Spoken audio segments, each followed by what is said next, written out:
Hey guys, it's Jared here. It's, what time is it right now? It is 10 o'clock right now. It is a nice 30-something degrees right now. And I don't know if you could see anything right now, because it is pitch fucking black. But, oh well.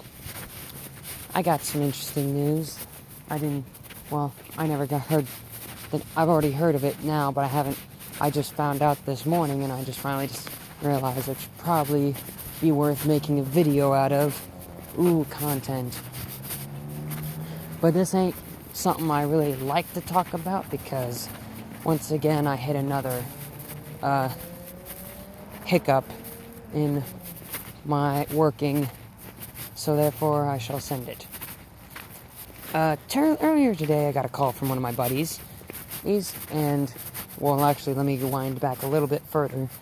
Before I left, I loaned the 76 Dodge to one of my buddies, which, as it sat, it was perfectly fine. It had a few hiccups, but it didn't need any work.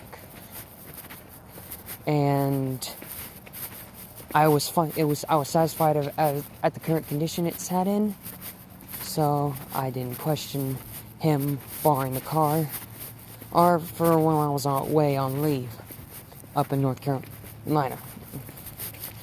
Just this morning, which is if I recall, it is the 28th of December, I would say around lunchtime, like 12, he calls me, says something's wrong with your car.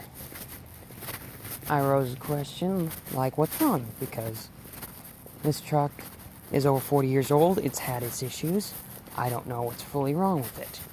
So therefore, I pushed for questions. He said it's stalled.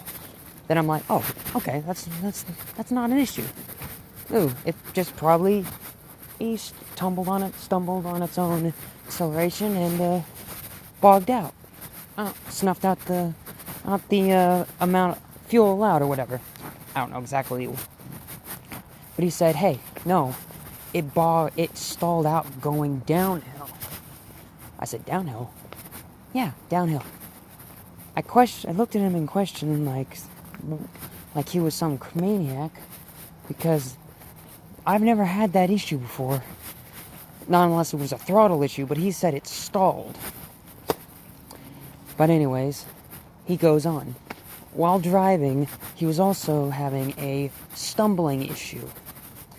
Well, another engine issue, as in, he said, and I quote, the engine would cut out while driving, and then it would immediately go back into gear.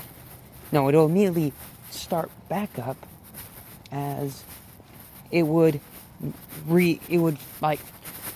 do I say this? It shut off, the car straight up died, like no power, no nothing, but the engine was still rotating.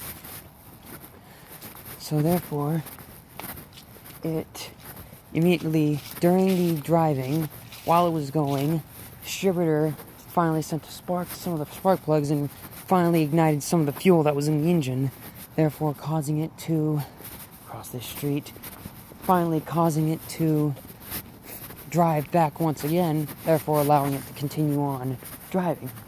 And he said this happened about 4 times within a mile. A mile to 3/4 of a mile.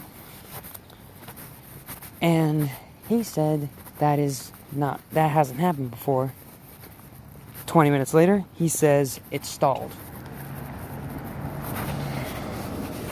He said it stalled on him. And he said it wouldn't start back up again. I asked him, it won't start. He said, yeah.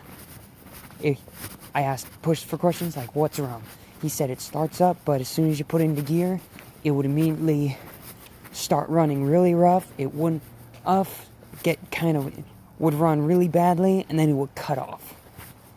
It's like it's trying to run, but then it just gives up.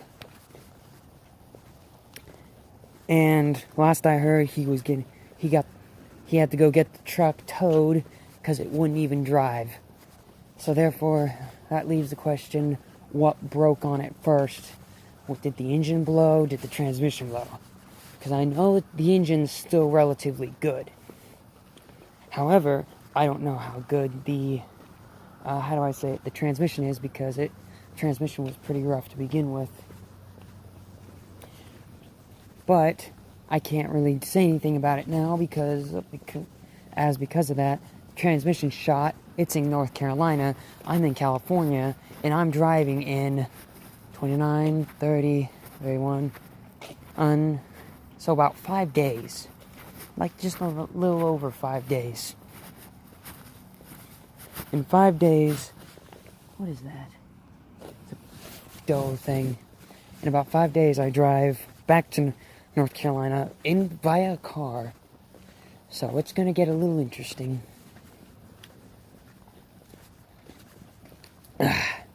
Trying to breathe here. This air is actually pretty cold, and I'm trying to stay warm. I'm wearing nothing but a little windbreaker in this 30-degree weather. It's enough to cause a little bit of ice. Is that ice? Yeah, that's frost. Oh yeah, it's supposed to be a freeze tonight. But anyways, the overall is the truck's once again shot. But the good thing about it is I'm probably more or less not going to be driving it. Update its registration and whatnot, but make sure it stays insured. And once I'm able to, I'm going to get the thing up and running. Finally start taking this thing apart and start fixing it for once. And once I get it fully fixed up, I shall send it back home, because more than likely I'm going to have to buy a new transmission for this thing, which was the main goal to begin with. But, oh well. That's about the rest of my rambling for now. Well, I'm about to sign off. 6 minutes. Oh, 7 minutes. But anyways, I hope you guys enjoyed. Leave a thumbs up, and I'll see you in another video. Peace.